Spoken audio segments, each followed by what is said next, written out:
भगवान शिव हिमालय में विराजमान और उनके साथ पार्वती माता पूछती हैं कि हे महादेव, हमें ये बताइए मनुष्य का कल्याण कब होता है। तो उन्होंने कहा कि जिससे बिछड़े हुए हैं उस परम लक्ष्य को जब कोई प्राप्त कर लेता है, जो जन्मों से जिससे बिछड़े हुए हैं, तो उनका कल्याण हो जाता है। पार्वती माता पूछती हैं, सब कोई अपने आनंद से, परम शांति से, परम प्यारे प्रभु से बिछड़े हुए हैं, तो उसको प्राप्त करने का मार्ग क्या है। तब भगवान शिव ये कहते हैं, ज्ञान निष्ठो विरक्तो वा धर्मज्ञोपि जितेंद्रियः बिना योगेन देवोपि न मोक्षम लभते प्रिय। व्यक्ति धर्मनिष्ठ हो और विरक्त भी हो, मतलब इस संसार की आसक्ति से ऊपर उठ जाए, जितेंद्रिय और बहुत बड़ा संयमी व्यक्ति क्यों ना हो, ये सारे गुण व्यक्ति के अंदर हों, लेकिन साथ में जीवन में योग ना हो। योग मतलब ध्यान योग। बिना योगेन देवोपि, देवता भी हो और उसके जीवन में ध्यान योग ना हो, न मोक्षम लभते प्रिय। पार्वती, मैं कहता हूं मोक्ष को, परम लक्ष्य को, परम आनंद को वो प्राप्त नहीं कर पाएगा, क्योंकि सभी को जीवन में ध्यान योग अपनाना चाहिए। मतलब ये हुआ कि अगर हम धर्मनिष्ठ भी हैं, धर्म कर्म करते हुए भी हमारा ध्यान अपने परब्रह्म परमेश्वर से जुड़ा रहना चाहिए। ध्यान जरूर करना है, कितने भी बड़े संयमी क्यों ना हो, संयम के साथ साथ भी हमारा ध्यान लगना चाहिए। मतलब अगर भजन भी कर रहे हो तो भजन करते करते भी इतने तल्लीन हो जाइए कि आपको अपनी होश न रहे, खो जाए। ज्ञान निष्ठो विरक्तो वा, ज्ञानी व्यक्ति हो, अगर उसका ज्ञान उसे उसके आनंद में डूबने ना दे तो इसका मतलब वो बाहर है, अंदर पहुंचा नहीं अभी। और कहते हैं कि यदि आप विरक्त भी हैं, संसार से ऊपर उठकर जी रहे हैं, तो भी आपकी जिंदगी में यह ध्यान होना चाहिए, क्योंकि सभी तरह की दूरी को दूर करने वाला योग ही है। योग का मतलब यहां वो योग आसन नहीं है, जुड़ जाना, परमेश्वर से जुड़ जाना। दूरी को दूर करने वाला योग ही है। जो दूरी भगवान से बन रही है उसको नजदीकी में लाने का काम योग ही करता है, और टूटे हुए हृदय को जोड़ने का काम ये योग ही करता है। बिछड़े को मिलाने का काम योग करता है। जिससे हम बिछड़ गए हैं उससे फिर हमारा संयोग हो सके। ज्ञान प्रदाता योग, अज्ञान हरने वाला योग है, मनोग्रह करने वाला भी योग है, और चित्त की एकाग्रता बनाने वाला भी योग है। त्रयताप संतप्त जीवों का कल्प तरु केवल मात्र योग है। इस भव भय को पराजित कराने का काम, संसार में जो जितने भी डर हैं उन डरों को जो खत्म कर सके वो भी ये योग ही है। बहिर्मुखी वृत्ति को अंतर्मुखी करने का कार्य भी यही योग करता है। कहना चाहिए प्रभु के चरणों में लगाने का कार्य भी यही योग करता है। और अगर इस संसार में ऊंचाई से भी बड़ी ऊंचाई कोई प्राप्त होती है तो वो भी तभी होती है जब किसी व्यक्ति के जीवन में यह योग जाग जाता है। अपने लक्ष्य के प्रति जब समर्पित होकर अपने आप को व्यक्ति खो देता है तो कहते हैं तभी उसको लक्ष्य की प्राप्ति होती है। और सभी तरह की सिद्धियों को प्राप्त कराने में भी सहयोगी योग है। ममता के पाश का निवारण भी ये योग करता है। और कहना चाहिए जन्म मरण का जो आवागमन का चक्र है उसको तोड़ने का कार्य भी ये योग ही करता है। और जितनी भी पीड़ाएं जीवन में जन्मों से भाग्य के अनुसार चली आ रही हैं उस दुर्भाग्य का नाश करने वाला भी योग ही है। इसलिए प्रत्येक व्यक्ति को भगवान शिव कहते हैं योगी होना चाहिए। चाहे कर्म योगी बनो या ज्ञान योगी बनो, भक्त योगी बनो, संन्यास योगी बनो, लेकिन आपके जीवन में योग जरूर होना चाहिए। जय प्रेम योगी बनो। आपका लक्ष्य परमात्मा से जुड़ने का होना चाहिए। अब समझने वाली बात है, क्योंकि जितनी बात मैंने कही है उसका थोड़ा सार समझने की चेष्टा कीजिए। सार ये है कि जिससे हम बिछड़े हुए हैं और जन्मों से बिछड़े हुए हैं उससे मिल जाना ही भक्ति है। और मिलने का तरीका वही है कि सारा दिन कोई आपको भक्ति करने के लिए बैठने की आवश्यकता नहीं है। आपकी शुरुआत, हर दिन की जिंदगी की शुरुआत आपके जागने से होती है और हर रात जीवन का, एक दिन के जीवन का समापन आप निद्रा के समय करते हैं कि आज की यात्रा पूरी हुई। अद्भुत बात यह है अभी पूरी दुनिया में इस पर कार्य चल रहे हैं। अमेरिकन एक बहुत अच्छे चिंतक हैं, उन्होंने एक पद्धति पर काम किया कि केवल मात्र कुछ ही समय के लिए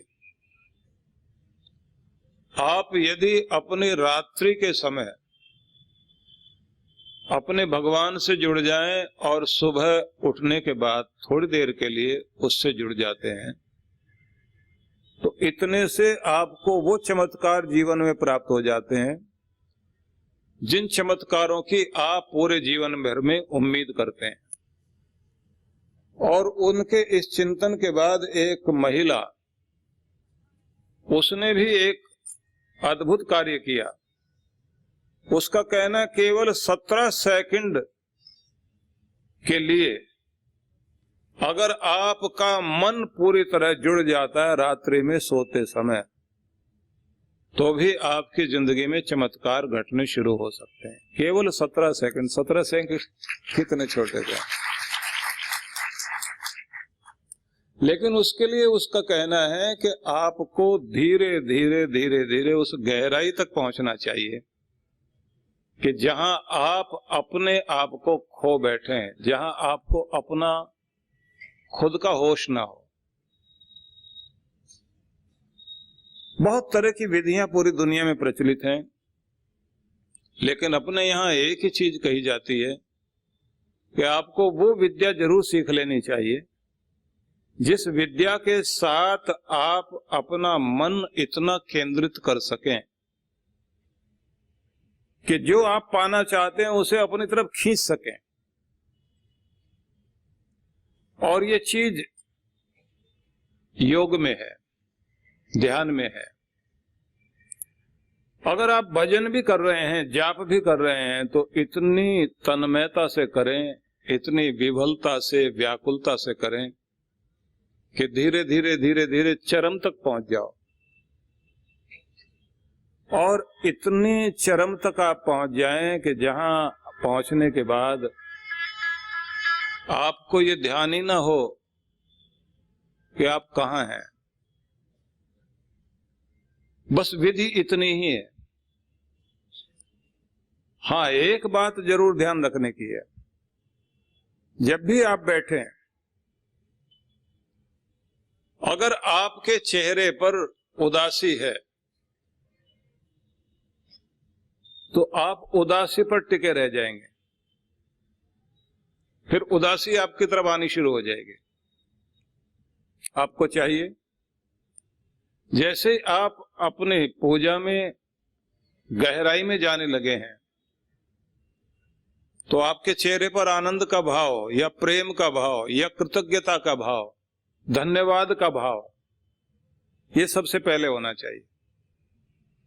धन्यवाद करते हुए जैसे ही आप अपने परमात्मा के ध्यान में गहरे होते जाते हैं, उस पीक पॉइंट पर आप पहुंच जाइए, जहां पहुंचने के बाद आपको ये लगे कि दुनिया बहुत पीछे रह गई। जैसे कोई आदमी किसी मेले में हो और उस मेले को पार करते करते जंगल की तरफ चला जाए और एक ऊंची जगह खड़ा होकर देखे कि पीछे मेला रह गया, शोर शराबे की दुनिया बहुत दूर रह गई। और फिर थोड़ा सा और आगे जाए तो उसे दिखाई दे कि पीछे कुछ दिखाई नहीं दे रहा, बहुत पीछे छोड़ आए उस दुनिया को जिसमें अशांति थी। बिल्कुल ऐसा ही आपका मन हो जाए कि जो भी अभी तक चीजें आपके मस्तिष्क में चल रही थी वो बहुत पीछे रह गई, अब आप बिल्कुल शांत अवस्था में पहुंच गए हो। लेकिन ध्यान रखना, उस शांति में भी आपके चेहरे पर आनंद का भाव रहना चाहिए। जितना अपने अंदर आनंद भर लोगे आप, बस वो जो चीज लेकर आप भगवान के ध्यान में बैठोगे वही चीज बढ़नी शुरू हो जाएगी। जो भी लेकर बैठोगे, अगर आप प्रसन्नता को लेकर बैठोगे कि हर तरह की खुशी जो तूने मुझे दी, मैं उस सब के लिए तेरा धन्यवाद करता हूं, उसी में मन टिकाए रखिए और गहरे होते जाइए, तो बहुत सारी प्रसन्नताएं, खुशियां आपकी तरफ नजदीक आनी शुरू हो जाएगी। और सबसे ज्यादा मजे की बात यह है कि जब आप उस ध्यान से लौटते हैं और वैसा ही मन बनाकर आप दुनिया में व्यवहार करते हैं तो सारा दिन आपको वही चीजें मिलनी शुरू हो जाएंगी। लोग तो ये भी कहते हैं कि सुबह सुबह अगर आप घर से लड़ झगड़ कर जाते हैं तो सारा दिन आपके साथ कहीं ना कहीं लड़ाई होती रहेगी, क्योंकि आपका मन लड़ाई पर केंद्रित हो गया। और अगर खाते पीते हुए आप खुश होकर के घर से जाते हैं तो जहां जाओगे वहां खाना मिलेगा। और कभी कभी तो ये भी होता है कि सुबह सुबह आपने टिफिन लिया, पकड़ने लगे तो भूल गए और फिर आकर के उसको उठाया, लेकर चल पड़े। सारा दिन टिफिन हाथ में रहेगा लेकिन खाना नहीं खा पाओगे, वैसा ही लेकर वापस आ जाओगे। क्योंकि सुबह जैसे जिस चीज पर आपका मन केंद्रित हुआ है वो चीज आपके चारों तरफ चलनी शुरू हो जाती है। इसलिए कहा जाता है कि प्रभात का समय जितना शांति का, प्रेम का, आनंद का बनाओगे, पूरा दिन वैसा चलेगा। और जिस तरह की आपकी आखिरी स्थिति मन की होती है, जब आप रात्रि में आंखें बंद करने लगे, सुबह तक वो तरंग आपके साथ चलेगी। तो इसलिए ये याद रखना है कि जुड़ना है प्रभु से, तो आप रात्रि में सोते समय चित्त को उस अवस्था में लेकर जाइए कि जहां आपका मन टिक सके भगवान के प्रति। और जब सुबह जाग रहे हो तो आप उठते ही भगवान का नाम जपते हुए बिस्तर से नीचे उतरे, फ्रेश होकर आए, 5 मिनट 7 मिनट के लिए उसी समय आसन पर बैठ जाइए आप।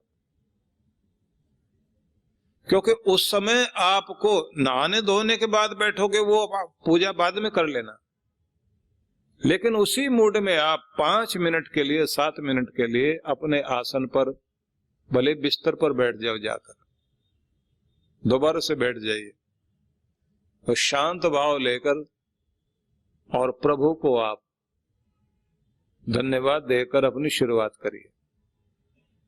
और जो चीज आप पाना चाहते हैं बस उसे आप मन में सामने रख लीजिए, लेकिन थैंक्स करना बहुत जरूरी है। जिन चीजों के लिए आप कृतज्ञ हो सकते हैं, भगवान के लिए जिन चीजों के लिए धन्यवाद दे सकते हैं, वो धन्यवाद देने वाली चीज जरूर आप ध्यान में रखें। जैसे आप कहते हैं कि आपकी कृपा से फिर मुझे एक नया दिन और एक नया अवसर मिला, आज इस दिन के लिए मैं आपको बहुत धन्यवाद देता हूं और तेरे नाम के साथ अपने दिन की शुरुआत करता हूं। मैं हर उस चीज के लिए आभारी हूं जो तूने मुझे दी, और फिर उन सबको ध्यान में लाओ। अच्छे घर के लिए, अच्छी नौकरी के लिए, अच्छे परिवार के लिए और अच्छी सेहत के लिए। भले ही आपकी सेहत कितना भी पहलवान आदमी क्यों ना हो, फिर भी उसके शरीर में कुछ ना कुछ कमी रह रही होती है, ये ध्यान रख लेना। कितना भी जवान हो और कितना भी तंदुरुस्त हो, तो भी उसके शरीर में कुछ न कुछ और गुंजाइश रहती है कि और ठीक होना चाहिए।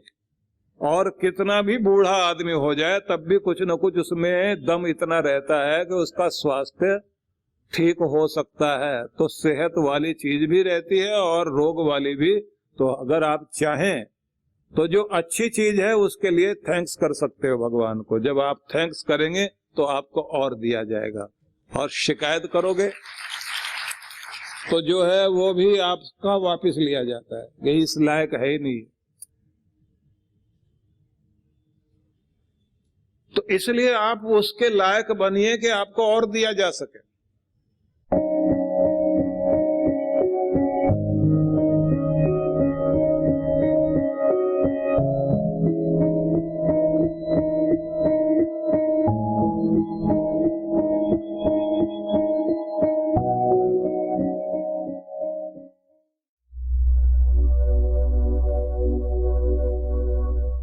हिमालय के उत्तुंग शिखरों ने मनुष्यों को बहुत कुछ दिया है, और विशेष रूप से देवभूमि हिमाचल जो फलों के लिए, फूलों के लिए और वहां के बहुत प्यारे लोगों के लिए प्रसिद्ध भूमि है। हिमाचल के मनाली वाले व्यास नदी के तट पर आप सबको साधना धाम आश्रम में हम लोग आमंत्रित करते हैं चांद्रायण के लिए। चांद्रायण तप वह तप है जिसके द्वारा हम अपने अनेक तरह के पाप पंख को धोने के लिए, अपने चित्त को निर्मल करने के लिए और अपना भावी जीवन उत्कृष्ट बनाने के लिए हमें अवसर मिलता है। एक तरह से जैसे कायाकल्प होता है, ऐसे ही मानसिक रूप से अपने चित्त को फिर से एक नया बनाने के लिए जो सबसे उत्तम तप कहा गया है उसे चांद्रायण तप कहा गया है।